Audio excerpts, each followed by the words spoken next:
I want to welcome everyone tonight's very special program, Poets Against Fascism. This is the second of our cultural evenings of defiance against Trump-MAGA fascism in the name of humanity. We refuse to accept a fascist America. My name is Raymond Latta. I am the spokesperson for Revolution Books here in New York City, and I'm a political economist and follower of the revolutionary leader, Bob Avakian. I see some new faces in the audience, and I see longtime friends. I want to welcome everyone warmly into the house and tell you a little bit about Revolution Books. We are the political, intellectual, and cultural center of a movement for a real revolution, a revolution guided by the new communism developed by Bob Avakian, and this is the scientific method and approach, the strategy, the vision, and the morality to make a truly liberating revolution in today's world, to put an end to all exploitation and oppression, and to bring about a society and world in which human beings can truly flourish. So that's what's at the heart of this bookstore. And right now, we are facing full-out fascism. We are facing a full-out fascist regime that is hell-bent on imposing and carrying out its ugly, hateful fascist agenda to remake society and the world in that image. It is openly white supremacist, openly male supremacist. It is intent on erasing trans people. It is openly anti-gay. It is a regime that sends hoodlums, government hoodlums masked to abduct academics and students who dare to stand up to protest and put a stop to the genocide that U.S. and Israel are carrying out in Gaza. That's what this regime is doing. And this is a time, as Bob Avakian has said, when, and I'm quoting, a time for reaching out to all others who feel the same outrage at Trump-MAGA fascism. A time for collective action and self-sacrificing struggle for the greater good of defeating this fascism. And just think about what is going down. Lawyers, scientific researchers who do not comply with and obey this regime, they are being shut down. That's how serious this is. This is unprecedented, the most dangerous moment of our lifetimes. And they are threatening to, as I said, remake the world in their image, and they have their fingers on nuclear weapons. That's how serious this is. And Revolution Books right now is taking up this struggle to defeat Trump-MAGA fascism. And as Andy Z, the national spokesperson for Revolution Books, who's in the audience tonight, raise your hand. As he pointed out at our first cultural evening of defiance, he said, artists have a particular role to play in the movement against fascism and in the movement for a whole new world, to inspire people, to break people into seeing and feeling that there's a whole other way that the world could be. And here at Revolution Books, that poetic spirit is grounded in an understanding of the way the world is and the way it could be radically transformed. Now, everyone who came tonight received a copy of this pamphlet by Bob Avakian, Trump-MAGA Fascism, What We're Really Facing, Why, and what must be done to defeat it before it's too late. Well, that says it very strongly and unambiguously. And I would really encourage everyone to hold on to their copy, to read it closely, and then to share it and spread it with others, to donate so it can get into the hands of thousands and tens of thousands of people. Why? Because this is the single best source of understanding of the nature of this fascism, the roots of this fascism, in the history of this country, and in the workings of this capitalist imperialist system, and how we can actually defeat this fascism, the strategy for mobilizing the thousands and the millions to defeat this fascism. So again, I would urge everyone to study this pamphlet and to be part of the movement to get it out widely. Also, people received a copy of the Call to Conscience and the Call to Act from refusefascism.org. And any and all who feel in their hearts the need to stand up to and defeat this fascism need to become part of refusefascism.org and look at this Call to Conscience and Call to Act. And we're going to hear from a representative of refusefascism.org after we hear the poetry this evening. So this is what we're in store for tonight. Poets Against Fascism. And I am going to turn the program over to our intrepid hosts and guides, Pam Laskin and Nikki Kramer. So let's give them a warm round of applause and welcome again to this evening's Poets Against Fascism. In the name of humanity, we refuse to accept a fascist America.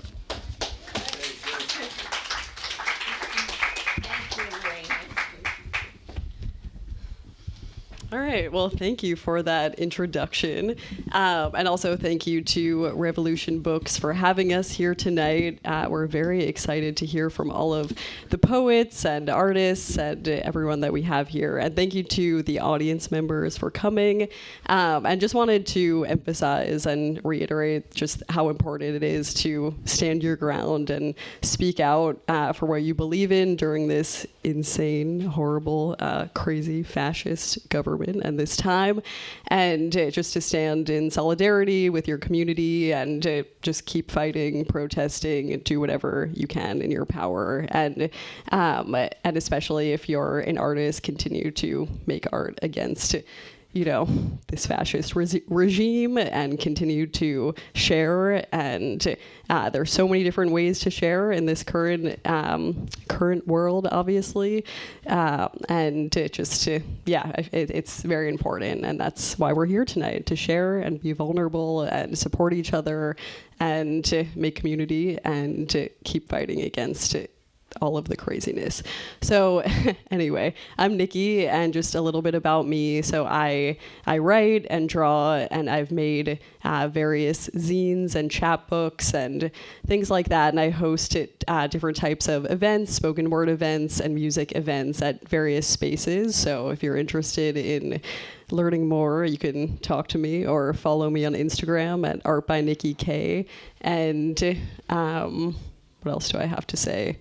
That's it. I'm going to turn it over to Pam now, and very excited to hear the poets tonight. And I'm also going to share tonight. So we have 8 poets, including Pam and I, and we will be going last.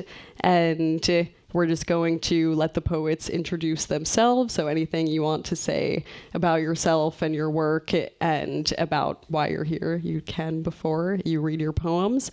And here's Pam.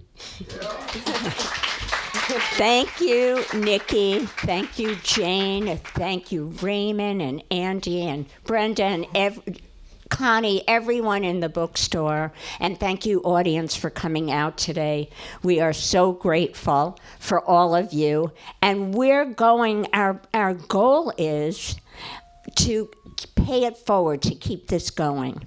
to keep the momentum going, for people not to be afraid to voice what's going on in the world today. Because as Raymond said to you, it's scary, it's dangerous, and if you don't see the writing on the wall, that this is the way Nazism started, with book burnings, with the brown shirts coming to people's homes like the ICE agents on the streets, arresting people. In fact, after the protests, which was a wonderful, well-attended protest this past Saturday, apparently Trump got on Fox News and said, "We're not going to see these protests anymore. I am going to implement the Insurrection Act and make sure to bring out the military, as well as start arresting people." And I said, let him arrest the 500,000 people, almost 500,000 people who are out in New York City that day. But the horror of all of this is, during this time, I have really become, I was always an activist, and my writing in recent years has recently focused on political and social activism. But since he's been elected, that's all I can write about. In my Substacks, in my poetry, and in fact, I've gotten several of those poems published, and the joke is, among people who know me, between my Substacks and my poetry, I'm leaving the country next week. I may not get back in. It started out as a joke when I started doing these political Substack entries, blog entries. It doesn't feel like a joke anymore, because if you think about all the people who have been stopped at airports for the woman at Tufts, for example, for a mere editorial, the scientist from France who wasn't allowed back in because all he dared to do, and I'm saying dared facetiously, is to mention that science won't be able to authentically speak and be represented in conferences if we keep on going at this rate. It is vastly dangerous. And I'm just going to conclude before we have the poets come up. And as I said, please mention something about yourself. I think you've heard about me. I'm a writer. I'm a former faculty member at City College and former director handed over to me from Barry Wallenstein, who was the director and my boss for years. And the best boss ever, because when he left City College, he said, if Pam Laskin doesn't take over the Poetry Outreach Center, I'm not leaving, which was great. So it was really just handed to me. And I feel very fortunate. I'm just going to read you the start of one of my blogs, not the whole thing. Yesterday, it's called Why We March and Why We Resist. Yesterday, Sunday, I heard fear and trembling from two friends. One asked, what will December 31st, 2025 look like if we keep on going on this trajectory in America? The other said, and I did not have a good reaction to that, it's not about marching, it's about voting in 2 years and voting them out. But it is about marching, it is about resisting, and it is about protesting. Because the truth of the matter is that there will be no voting. And voters are all in 2 years, and voters are already being disenfranchised. If you see all of the executive orders that he has put into place, they are abundantly dangerous and excessive. Musk and the other fascist billionaires are continuing to dismantle our government. If we do not voice our dissent, not only will there be no elections, but people, very innocent people, will be jailed arbitrarily and indiscriminately. It's already happening. Prices are already going up. People are expressing dismay. You can't rely on Congress. You can't rely on the Supreme Court. And judges who are standing up to him, lawyers who are standing up to him, he is already trying to get cases against them. And you've seen how many of the large law firms are already kowtowing the way so many people in Congress already have. Not only is there an outbreak of measles in the USA, but now lawmakers are worried about food-related outbreaks and diseases. If this is not enough, people are disappearing off the streets. Last week, Kilmar Abreu Garcia was illegally deported to a prison in El Salvador, and the U.S. says they cannot get him back. Judges and law firms are being rendered powerless when they take cases defending the rights of green card holders, including Mahmoud Khalil. The MAGA bigotry and xenophobia is out of control. Universities and schools are being forced to discard DEI or suffer the repercussions. Our social safety net is being dismantled. And so many millions of people all over the world took to the streets on Saturday, April 5th, while the White House announced, quote, "The president won his second round matchup to the Senior Club Championship in Jupiter, Florida." We really care about that. And so important when so many people are suffering. Yesterday, he threatened an end to peaceful protests on Fox News, suggesting an executive order to shut down protests with the military or jail. I was at this protest and can't imagine the hundreds and thousands of us being sent to jail, nor can I picture a world without marches as this government assaults every aspect of our life. Without them, there may never be an election again, since a dictator like Trump will stay in office forever while we all suffer, and December 2025 will continue taking us deeper and deeper into the abyss. Thank you so much. Will the first poet please come up?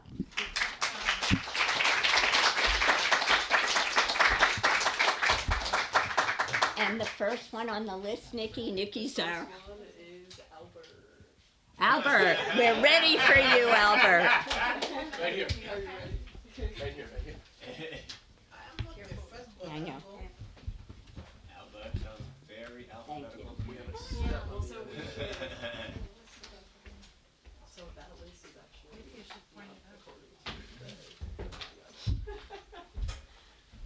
I am so happy to be number one.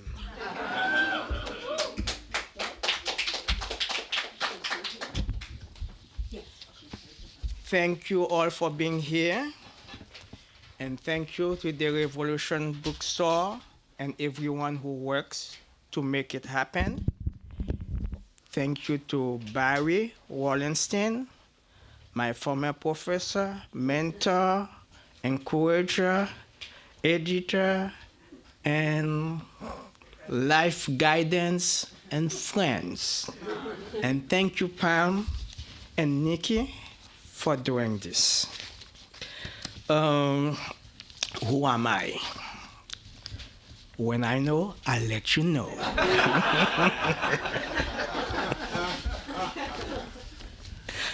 I'm a visual artist, poet, and educator. And I have 2 books out. One is called Metamorphosis of Joy, and the other one is called The High. So, why am I taking part in this?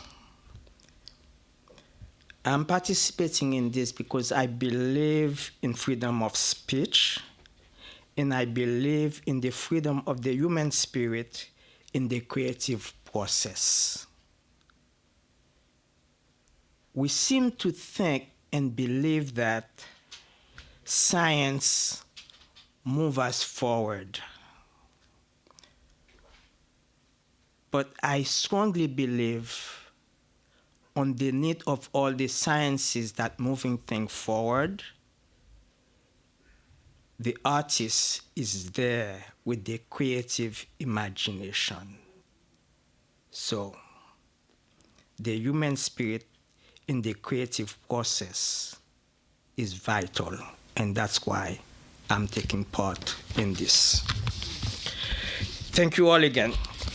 I'm going to start with a poem from Metamorphosis of Joy that is basically different life experiences.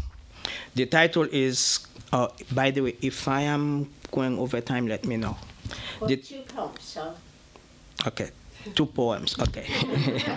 I cannot argue with that. The title is... Maybe a third. The title is Confrontation. May Day comes, we celebrate, and the confrontation goes on. Independence Day comes, we celebrate, and the war goes on. Come Labor Day, we will celebrate. Some wonder, as most do anyway, why do we hang in there? For the sweet sorrow we know, we don't clean and dry for others to wipe their feet. The second poem is titled Being Legal. In the realm of legality, society commands taxes must be paid, while nature demands eat or die. Thus, leaving the individual to sit in the dark, naive as unexposed film, waiting to be engraved with the light. However, he who knows, like the wise man, will mingle and dazzle till he create his own puzzle maze, which the law would never dare to blow its whistle on. For the wise man knows, being legal, smokes in the same pipe as being illegal, except one inhale while the other exhale.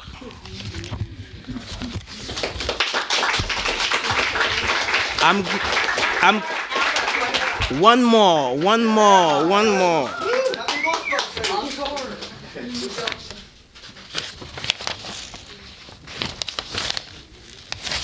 Yes. I'm going to end with this poem because I feel it's like the antidote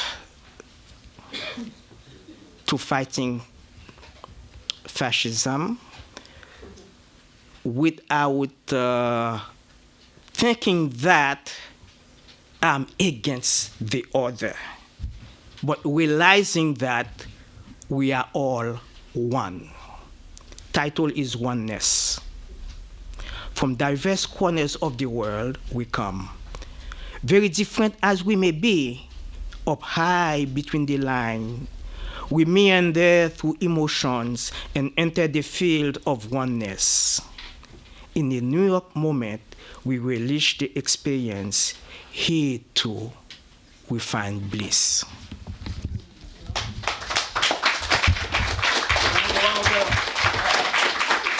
Thank you. The step is here.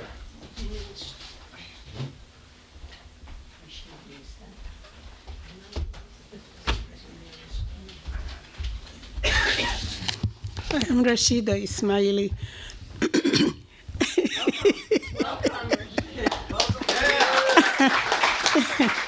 And I'm going to read from a collection called Missing in Action, I'm Presumed Dead.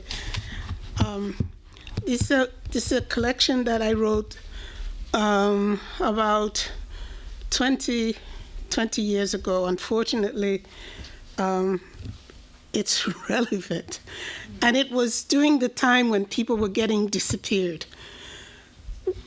Guatemala, El Salvador, somebody would be there, and then the next minute you didn't see them.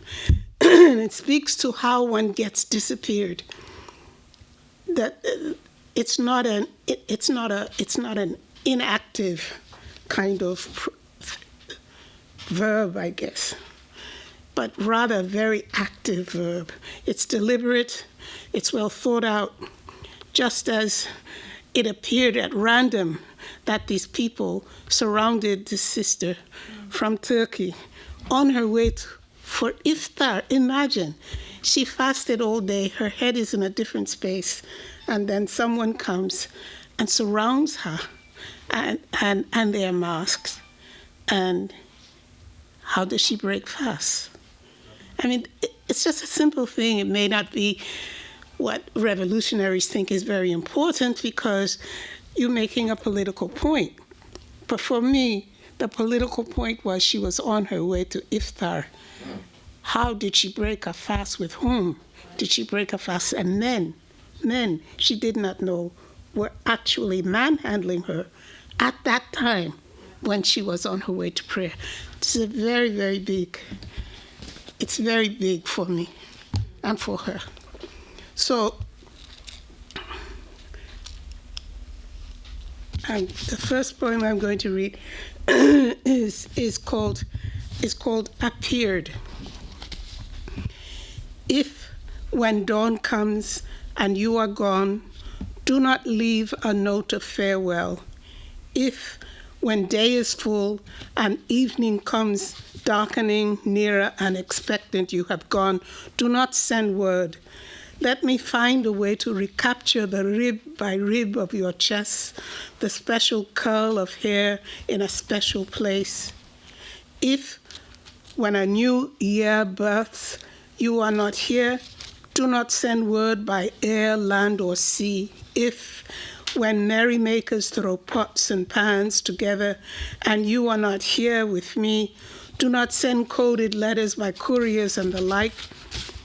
Let me find a way to invoke the way your eyes shine in darkness, the way your hands feel on my face, the way your hair curls damp and tight, and in day or night when you are gone, just whisper your secret to the wind, and I will open my heart, and I will stretch my eyes, and I will take away the sign missing.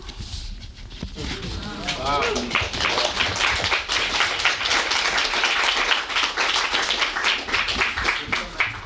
This is called Missing Song, and it is for Paul Robeson. He has vanished without a trace. All evidence of his existence is gone. His records have been expunged, and he is presumed dead before the moment of breath leaving body and soul seeks its final rest. What can we offer as proof that he was here, he lived? Shall we say to the deaf, his voice thundered and soared above hills, drifted to valleys with the delicacy of a hummingbird or jasmine petal? These are visual days. Children demand to be shown. They question if the gods ever existed. They have never seen them. They have never heard him. This man, tall tree trunk, walked upon the heartstrings, gently plucking, coaxing each mouth to sing a freedom song. He was here. He lived. If you do not see him now, nor hear his voice, remember without having touched the skin of his body, he lived, he lived. I tell you, that man could sing. The last poem is called Correctus Historum. This is a play on words. It's kind of a creolized English. So correctus historum is correct history. Correct the history, correct history. We brown and blackened bodies resound ancient chimes in bones fleshed with labor, sore arms, tire and flounder, beg time to wait for breath to catch up, for heart to slow. We hands and legs to whom is given a curse of work and a bucket of water to wash, to drench, to drink, and be renewed to work again and again, to fulfill the prophecy, beg to see the God and decree of words and deeds who contracted an eternal workforce. We wish to know why mercy does not stay slavers' chains, nor lands from colonial might. We pray for a promise of divine intervention, fearing as we bend, stand, kneel, that this is the one or ones who hear. We song and voice in a barren land, or dance and rum hidden deep in bush, cry our long sufferings to the wind. Our gods have become phantoms. We doubt if they ever existed. It has been so long since we have seen them. We thus roam in an unfriendly world, looking for a kindness which is strong enough to change the course of our lives. We run from God to gods, house to field. A voice, a hand, foot upon the ground, truly beggars. Our icons are locked up and guarded from us. We are born and die never seeing them. Our parents say it was not always so, but we, their agnostics, beg the question, if they did exist, where are they now? We have questions but no answers. Our parents have not enough faith to convince us that our hands can be used for other than toiling for others. We who have given so much received so little. Our patience is tried again and again. Our resolve falters. Steps fall further behind our leaders. We question our own strength and bow again and again before the weight of gold buried deep beneath brass. And now, in spite of our cowardice, our chance comes to reinstate icons of old, invoke gods buried beneath pagan churches where mercy was shut out, and we rise. We rise to greet the joy of a sun-filled day. We run to embrace browned and blackened arms of our families, millions strong. We sing a mighty war song. We dance in communion. We gather across the land, by the river, in the bush, behind high-rise city dwellers. We march, we march. We will once again sing our old songs of joy. Call our gods to come to us in a language we understand. And we who have given to others so much, give to ourselves our strength, our best, and beg our gods to give us more, to give to this world we make with our own hands. I would just like to say, to invoke a wonderful, wonderful activist poet, Toni Cade Bambara, who was a dear sister and friend. And Toni Cade, as you know, was a fearless fighter in the struggle against the Vietnam War. And she made a comment once that a lot of us remember. She said the role of an artist is to make revolution irresistible. Paul Robeson had said something similar to that. He said he had no choice. He had no choice. He had to use his artistry to make people feel, believe, and hear. If you hear, if you believe, you act. So, all of us in your own way, be poets, be writers, be dancers. If you can't dance to the revolution, maybe you might want to change that.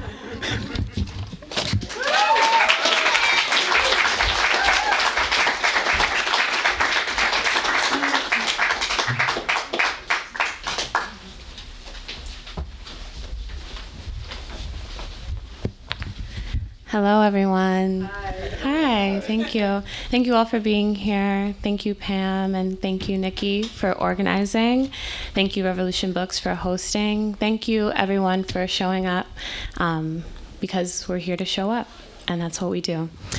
So I have 3 pieces that I wrote in a variety of times, the earliest being 2020 and the latest being earlier this morning.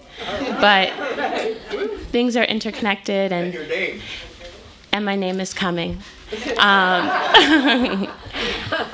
As I was saying, there's patterns that happen. There's things that we see, things that we write that we don't understand, that we later understand, that we edit, we improve on, and that we just sit with. So my name is Chanel, and here's my work. the inevitable. They say the average empire lasts for about 250 years. Did you know this already? Amongst a certain group of people, this seems to be a well-known theory. When a fire starts to burn, you feel the vibrations through the soles of your feet. A comfortable fire is one for congregation, another forms for demolition.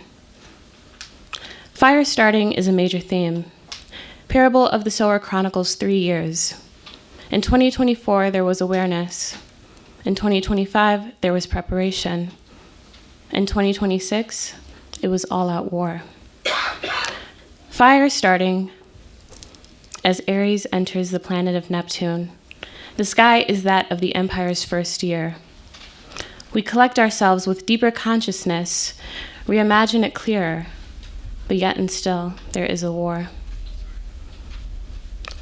Mr. Imperial, if I don't have the strength to put my arms over my head just to show you I'm safe, will you shoot me instead? If the weight that I carry stabs me sharp in my side, I know for a fact you will leave me to die.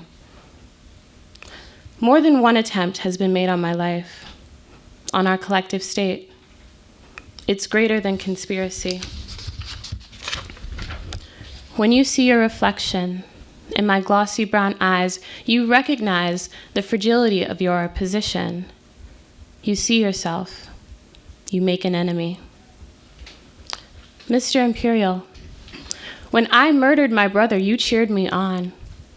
You seduced me into corporate competition and then denied me a spirit. In a scoff, you suggested I get used to this. But I wonder, who will uphold the so-called super predators? Who will honor the soft-hearted men? What about the women who wear their history on their hips or on their head, or the children at recess? The community gatherers and the gold chain gardener on the corner, or the harvesters who always knew how to live off the land. Mr. Imperial, you're destroying the land. By your own creation, there is a supernatural rage materializing.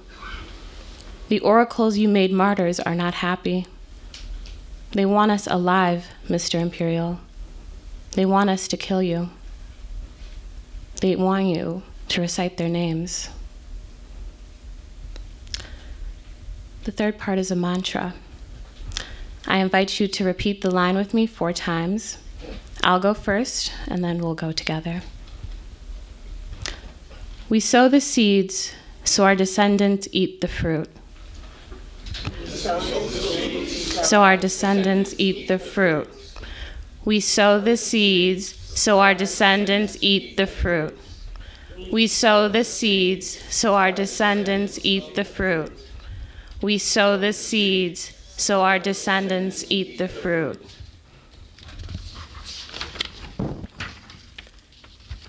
When our time comes, we will move with intention. Tonight we sow, so that the earth may yield what is rightfully ours. Thank you again.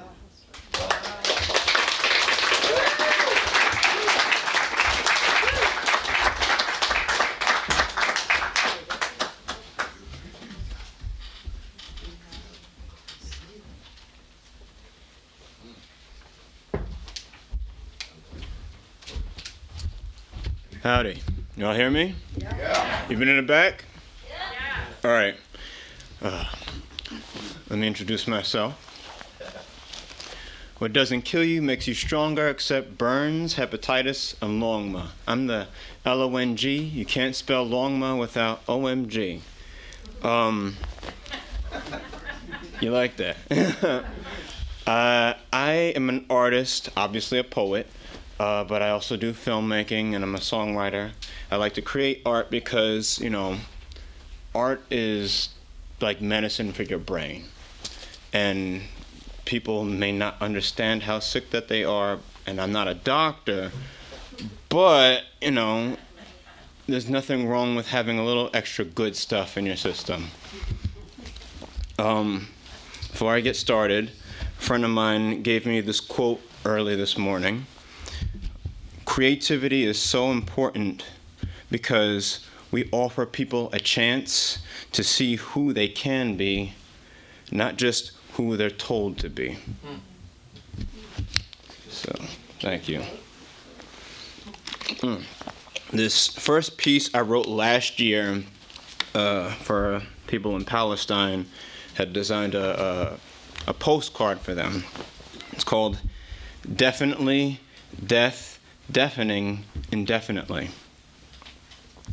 Society's issues, created by this group, legal uphold fear's needle. Play ignorance on loop, aggressive thoughts have lube, people believe no equals. Loud public extremists will cause us diseases, us or them mentality. Cut justice to pieces, destruction increases, crimes against humanity. Malicious arms gather, neutrality fractures, no yesterdays testify. Security's ladder, as hate symbols scatter, so you must pick a side. Our land is taken, our spirits breaking. Your hatred inflates, violence cravens. Our blood is racing, our tears escaping. Your fears are slaving. Will love awaken? Thank you.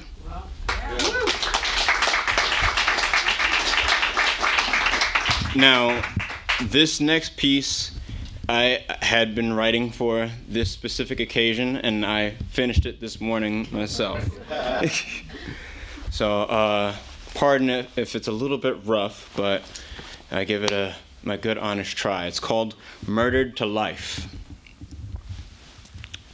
Where did I put this? Okay. What is morality? MAGA enforcing filial piety, policing liberty of this sandbox-floored cardboard society. Fairness of tragedy. Oh no, beware of all this diversity. Are you from this country? Everything you see is all my property. It's not winter. Why is there ice in the street? Calling out wrong is, getting detained just for free speech. Calling out wrongdoing is being mean. Unless it's blind to you, I see. Extreme justification isn't how you build a nation that's worth saving unless you lack education. If I'm mistaken, this is a nightmare, and he's Wes Craven. When I say Magna Carta, what comes to your consciousness? Leaders face the law or face consequence. Spawn of the Declaration of Independence.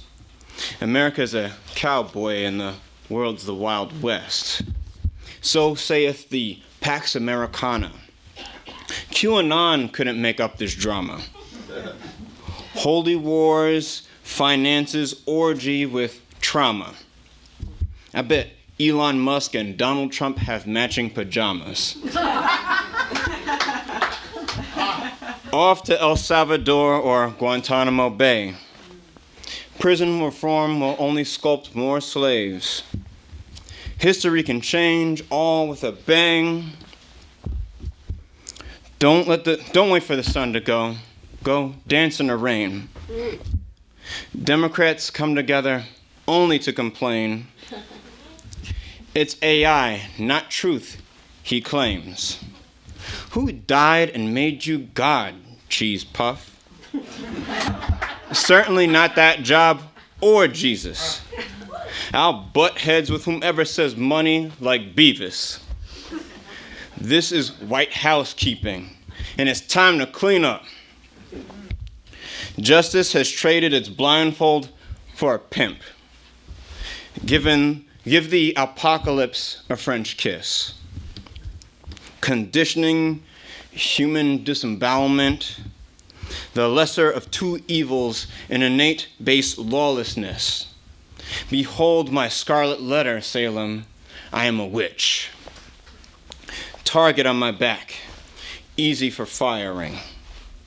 Target told me they're not hiring. This forced smile, it's so tiring. Conditions these days, suicide inspiring. Liberty has Stockholm syndrome. It's a shame.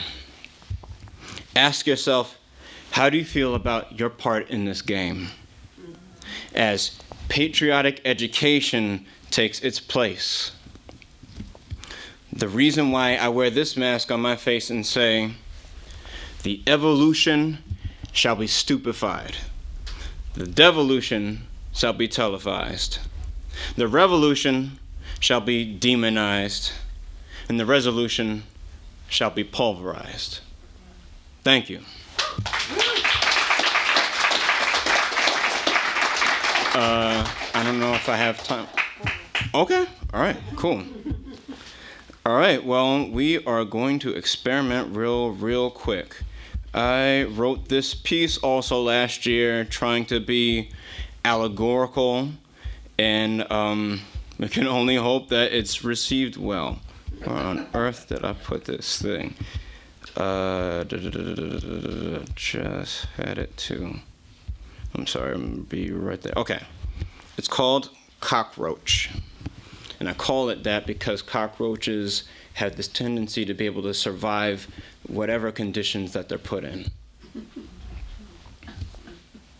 Waste not, want not. I'll live, you'll rot. Your mess, blessing. Yet, rejecting, I am balance. Your joy, challenge. I'm underfoot, not understood. Own the darkness. Die the hardest. Ew, disgusting. You live with me. Exterminate. My hate's your hate. I will survive. Your world, what lies? I need more time. I need more time. I lose my mind. I lose my mind. Pestilence, I have become. Opportunity, I have none. On my own, the hell of freedom. Road, my home, my losings won. Sweep the skies of your light. Deliver us from putrefaction. Be infidels you strike. May glory be karma's craving. Your persuasion, find population, unshaven, unshaken. Thank you. If you like that, you can find me on Instagram at __LONGMA___. I'm also the same thing on TikTok. And thank you, Revolutionary Bookstore. Thank you, everyone, for putting this on. And thank you all for coming out to help bring this movement that we all need a little bit more protein, a little bit more strength. Thank you.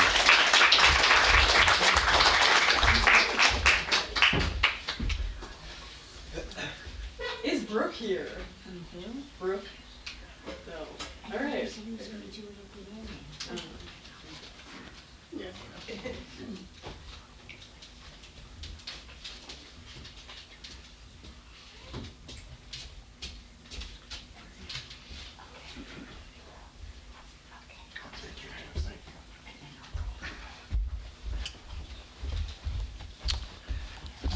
So thank you all for being here. I'll repeat that.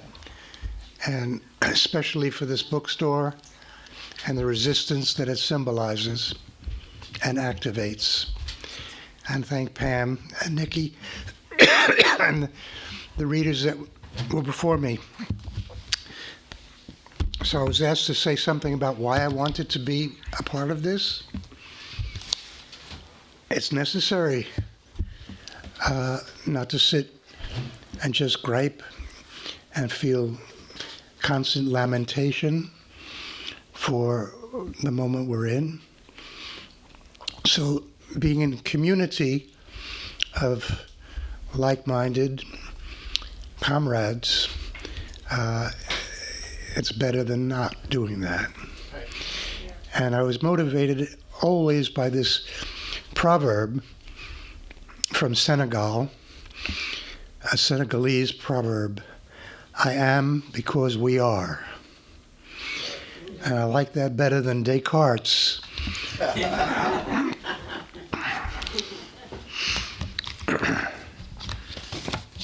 So I'll read two poems.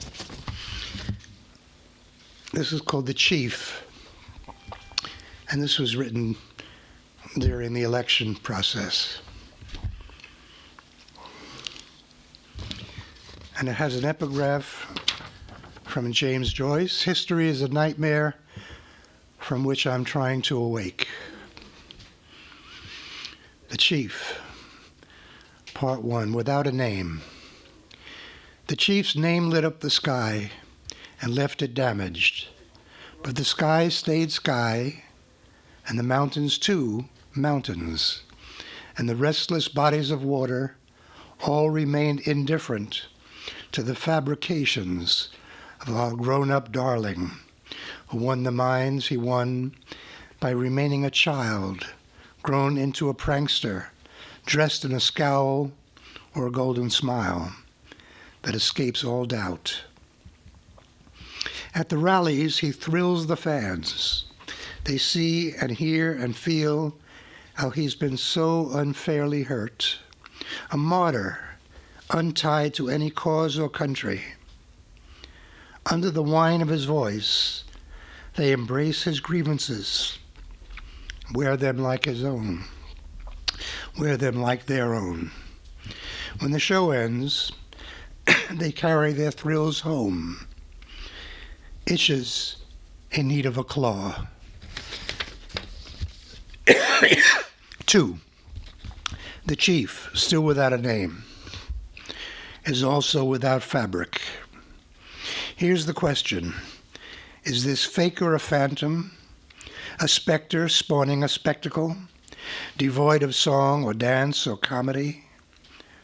Or is this a construction out of deranged imaginations in need of a catalyst?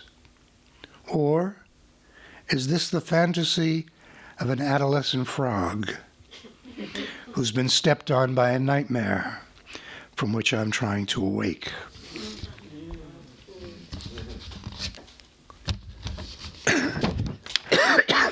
So that's the nameless one.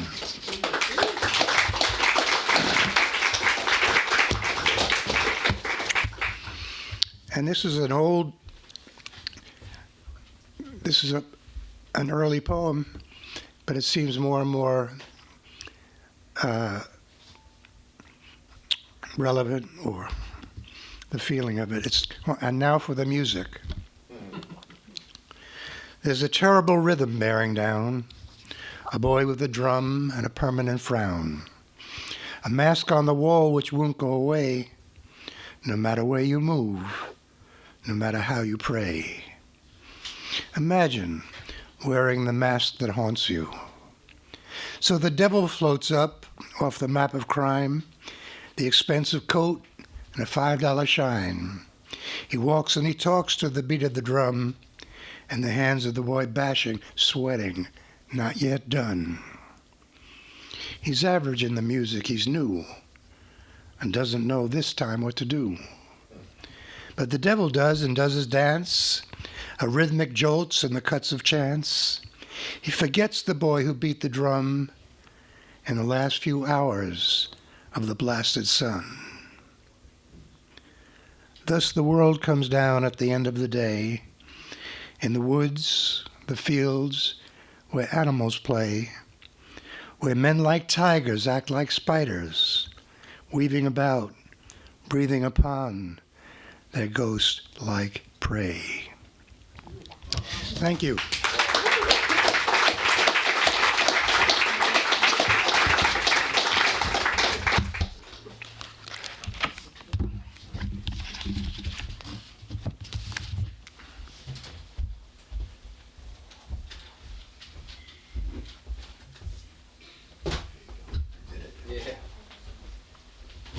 All right, this one on? All right, I'm gonna use this mic instead. Me again. Again, thank you guys so much for coming out. Thank you to all the poets who have performed before me. You guys were all amazing and inspiring. And so I wrote this, I'm actually only gonna read one poem, and sorry. And so I wrote it when I was on the way to a protest outside of the New York Times building to protest how they've been how they haven't really been, reporting fully on the genocide. And it was just during a time where I was feeling particularly just angry and, just horrified and disturbed and sad, and just wrote this as a way to transmute those feelings, which I feel like obviously is such is one of the best things about art, just being able to kind of alchemize what's going on internally into something that I guess can be more of a way to work through and process what you're experiencing and feeling and whatnot. So this is called Perennial. Our infrastructure, buildings, roads, nourishment, thousands of miles of train tracks, built, created, produced, sustained, carried out on the backs of individuals, groups, being labeled as criminals, deported and haphazardly shipped off to prisons in places that aren't aligned with their country of origin. We are all immigrants on stolen land. Meanwhile, our president, found guilty on 34 felony charges, brazenly dismantles the Constitution and evades all forms of retribution. A country built on hypocrisy and the promise of democracy, on genocide and immigration to new promised land, is steeped in paradoxes that are more transparent than ever. Everything is being dismantled as we speak, as we go about our daily activities. Masked, plain clothes clad ICE members carry out abductions, kidnappings of outspoken individuals, students, community members, standing for something critical, sacrificing to fight for progress, for peace, for security, for safety. They are being ousted, ripped away from their friends and family, and shipped off to the catacombs of Louisiana. Everything is opposite and under attack. Late-stage capitalism, fascism, a tsunami, invading, flooding, bludgeoning our systems, congruous to a pandemic. I can't believe it's only been a little over 2 months of this regime that the majority of American people wanted. Which people? Are they happy now? Are they satisfied? Do they remain ostentatious, flashing their bright red MAGA hats? Do they continue to pledge allegiance to the corrupted, billionaire-run, Hitler-saluting terrorists? Do they believe in the nonsensical, egregious stream of fodder spewed from Trump's trap? What will come next? After this, after the acid rain strives to wipe away democracy, immigrants, asylum seekers, Palestinians, Medicaid, Medicare, the Department of Education, the Department of Health, the list goes on.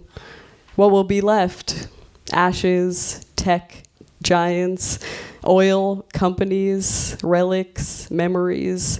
We must keep fighting rather than buckling into submission. Like so many universities and politicians, We must keep our spines strong and upright, stand in solidarity, grounded in knowing our rights, the ones that all humans deserve, the ones that right-wing folks rather give to the unborn. We must acknowledge and alchemize our pain and despondence and hopelessness into action, into unity, into art, into grassroots movements and community. The people united will never be defeated. The people united will never be defeated. That's it.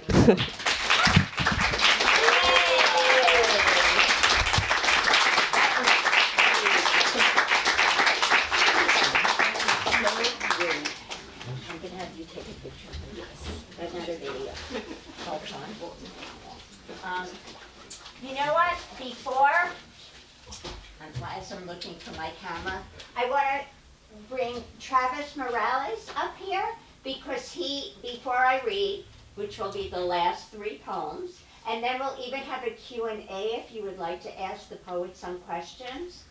Travis Morales represents Refuse Fascism, and he is asking you, in the name of humanity, to sign on to a call of conscience, but he will do the talking, not me. So welcome, Travis.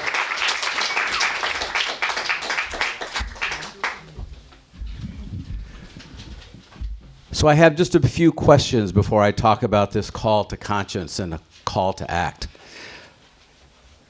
And I want to thank Pam Laskin and Nikki and Revolution Books and everyone else who put on this Poets Against Fascism tonight. This is Jane. She really got us started. Okay. She really did.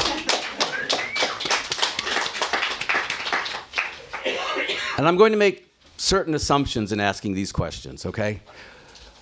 Do people accept trans youth being erased and LGBTQ people as a whole being demonized? Do you people accept that? No.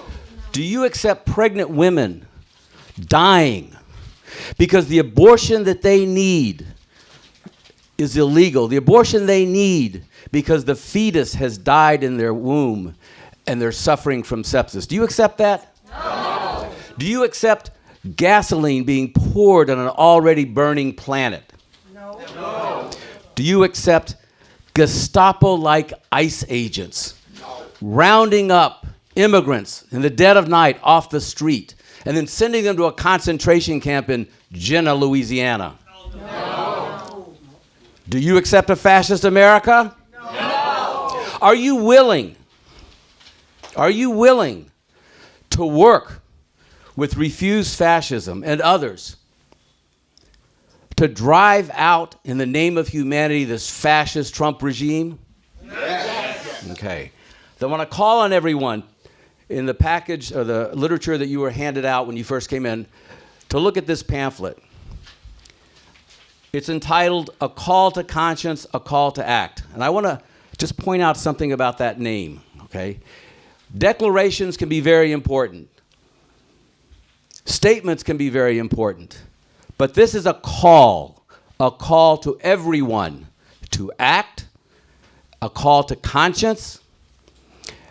And it says, no, in the name of humanity, we refuse to accept a fascist America. We demand the Trump fascist regime must go. Do you agree with that? Yes. Okay. So it is vital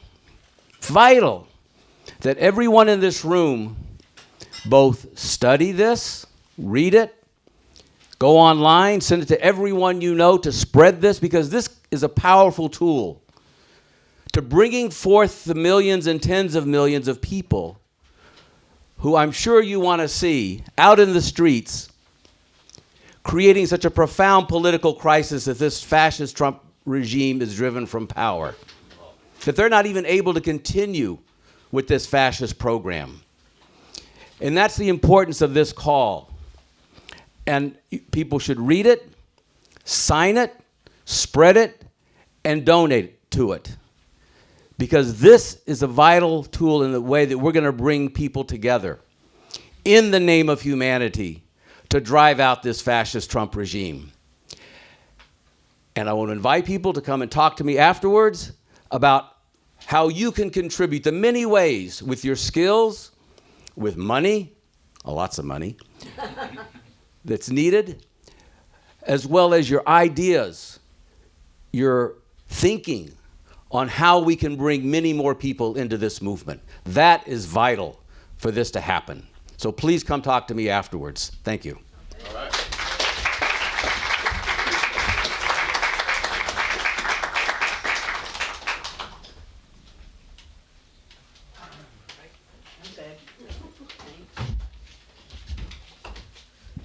Thank you, Travis. And afterwards, I believe Andy Z will be speaking. Yes, for a few minutes. Andy? Or is he still here? Well, okay. 3 short poems. Well, actually, not so short, but shopping inventory. Trump 2025. Put back on the shelves. No more women's reproductive health rights. No pills for abortion. Absence of immigrants to farm your crops, weed your gardens, serve you food in restaurants. Fewer produce because of this. No more cancer research or insulin unless you're rich. Prices too high. No more eggs. Bird flu. And a cabinet head who canceled vaccinations. No money for medicine. School lunches, daycare for children. Legislators can't order more. Inventory low. But you might find Confederate statues back on the shelves. Lots of January 6th criminals loitering in your neighborhoods with guns. You'll find more guns. And agents not going after guns, but taking away good people. Too many children bereft without their parents. So much hunger, too little food. And in the back room, a sinful, sadistic manager whose goal to own every market in the world. Let's not forget his evil eunuchs, poised to keep inventory low and millions in their pockets. I love Hazels. I've written 3 books of them, 2 books. So here is a Hazel. It's a couplet where the second line is always repeated, and it's a series of couplets. It's based on a Middle Eastern form. And here it goes, deportation. Gaze at these bones, an ocean filled with hunger. Empty hands, corroded heart, an ocean full of hunger. Never learn to smile, an ocean filled with hunger. Deporting us is vile, an ocean filled with hunger. I came since I was tortured in this ocean filled with hunger. Yet you send my parents back, me a child filled with hunger. The empty gaze of eyes in this room filled with hunger, parentless such cries in this ocean filled with hunger.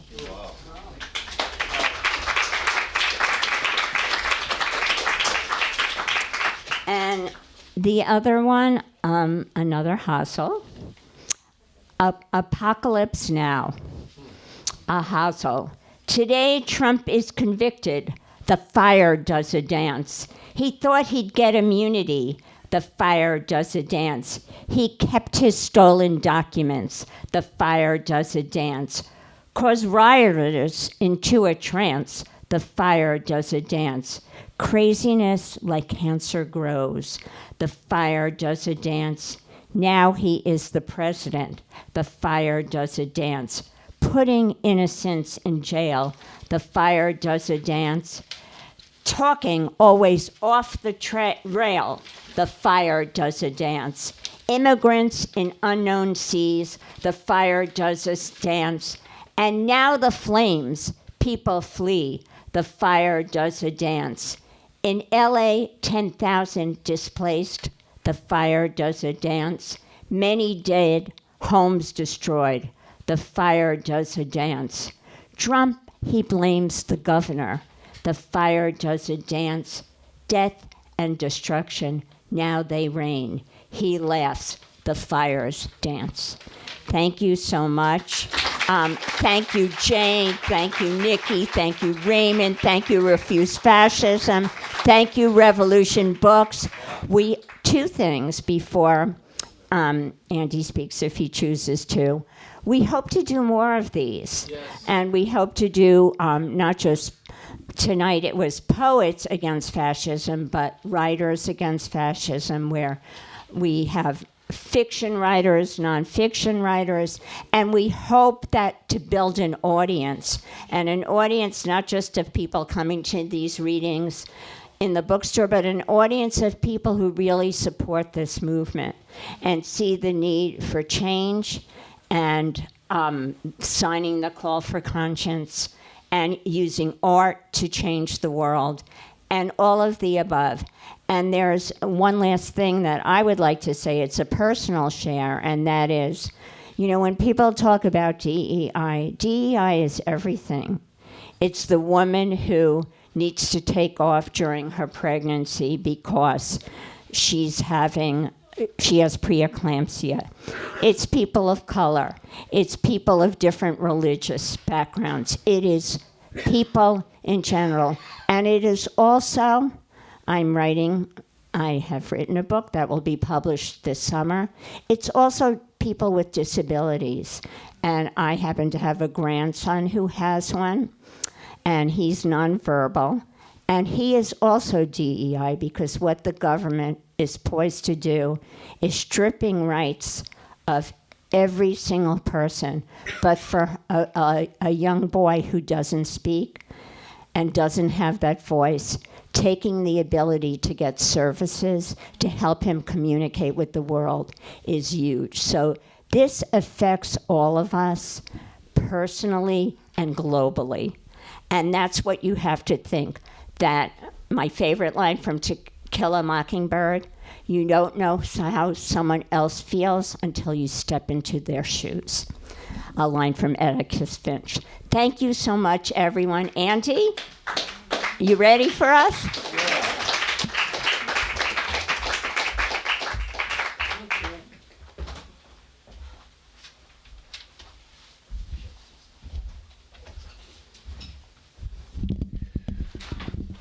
Well, truth be told, I wasn't planning to speak tonight. But having been asked, how could I decline? I think the question is the poets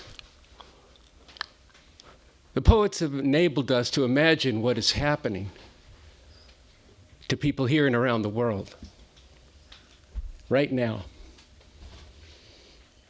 In this bookstore, you can read novels and history that have imagined and told the truth about what has been that led to this point. You can read the stories of slave rebellions stretching back thousands of years to ones that were part of the foundation of this country. And here you can also imagine what could be a different world where we're not burdened and held back, where humanity is thwarted by the workings of a capitalist imperialist system that makes it impossible for all the people on this planet to have a future, just to benefit a few. But right now we do face, all of that is in this store. And there is, I just want to say this for Revolution Books, there is a framework for how to understand this. And that is in the new communism. It is radically different, while it will stand with the revolutions that took place in the 20th century.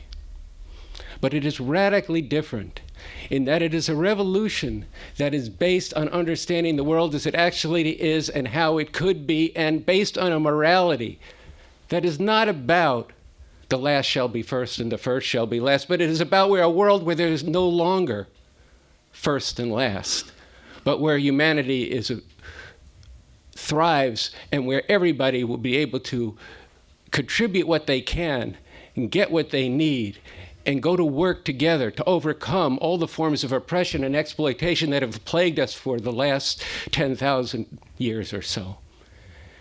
We could get beyond that.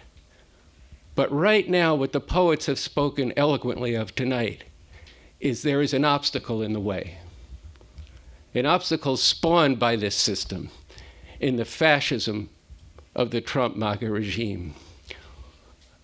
That obstacle needs to be stopped. And I think we have to get to a place now where we don't just speak of how bad it is, but we act on it. You know, in writing the call that you have in front of you, a call to conscience and a call to act, it was the first statement that really link those two things together. Because to have a conscience now, to really act on that conscience means you have to act on the poet's words and on the scientific understanding of what we face. It can no longer just be an aspiration to be free of this Trumpism, because it is really doing what it says it could do. I had a report from some comrades in Refuse Fascism in the West Coast who went to a meeting where people were speaking with tremendous anger. There's a lot of immigrants in the room. And it's interesting, these were immigrants who were US citizens, but they were teenagers, many of them, and they were fearful for their parents. And after talking about this, people said, we have to take action. How does August sound? And our person from Refuse Fascism said, oh my God, they're saying fascism, but they're not getting it. This is now. Your life has already changed more than you actually know. You read those op-eds, you read those Substacks, you read all this every day, and it hits you here and say, oh my God, this is really bad. And you read the pundits saying this will take years to redo. It will only take potentially weeks or months to consolidate. And then it can become too late. And we can't let that happen. So as Travis Morales said, read that call, circulate it, sign it. The poets who are here need to sign it and get more poets to sign it. We need to get the artists in the room. We need to get other people in the room. And people have to put aside their differences over what is the cause of all this and what is the solution. They have to put aside those differences to unite around one great objective now, which is stopping the consolidation of fascism now. And we need a different culture, and this is going to be close to what I'm going to end with. This bookstore needs to be and is a place where you bring your hardest questions. You bring your doubts about the future, you bring your hopes to the future, and we need to talk about it. And we need to talk, on the basis of that conversation, we need to go out and change the world. There is a terrible culture in this country now that has different names, cancel culture, ghosting, all this stuff where people don't engage in the kind of argumentation and dispute and dialogue and debate, and then when you're done with that, you go hit the streets again. That's what it's going to take. I don't want to mince any words about this, because we here at Revolution Books and the leadership we follow in Bob Avakian constantly get demonized because we're about changing the whole world, not about just patching it up. But we will work with everybody who wants to patch it up right now to fight this fascism while we debate what it is that's going to actually end the root cause of this. Because it should be no surprise, actually, that in a country founded on genocide and slavery, that we are facing fascism. It should be no surprise. How could it happen here? Should not be a big surprise. A country that spawned Jim Crow, that has 2.25 million people still in prisons in this country, it should not be a surprise. And that's what this bookstore is all about. But refuse fascism, and it's not a but, and refuse fascism, I'm correcting myself, and refuse fascism has to do with the morality of a movement that says what it means and it means what it says and will be true to what it says. and you be the judge of that. So I do want to say in closing, if I can remember the poetry that we wrote, let the future not despair that we were silent in this time, that we spoke some words but did not act to stop what is a tremendous crime against humanity. When the entire future of the planet is actually at stake, without any hyperbole, I say that. If you take comfort from the reduction of the tariffs, but don't look at the tariffs on China and the sharpening of a divide that could potentially lead to war, and what that would mean for the future, which would probably mean there is no future for this species. And I'm not just trying to talk fear. I'm trying to talk about what's in your hands, our hands, and please leave tonight with the determination to work together with us, to argue with us, to bring your hardest questions to us, but let's act together. Sign this call, circulate it. Now, I'm going to get ahead of the editorial board of Refuse Fascism. I want to see 100,000 signatures on that call within the next month. And that means everybody here has to go get 500 or 1,000 signatures on it. That's what we need to do. And we need to raise the funds so that once we get that we do shortened versions of it and put it up on billboards, advertise it all over the internet, and let people know that it is possible to stop this scourge on humanity and then to go forward and fight for a radically different and far better world where humanity could really realize its potential. So with that, Thank you. be careful what you ask for. But I'm really glad to see all of you, and I'm really glad to be back in New York at Revolution Books.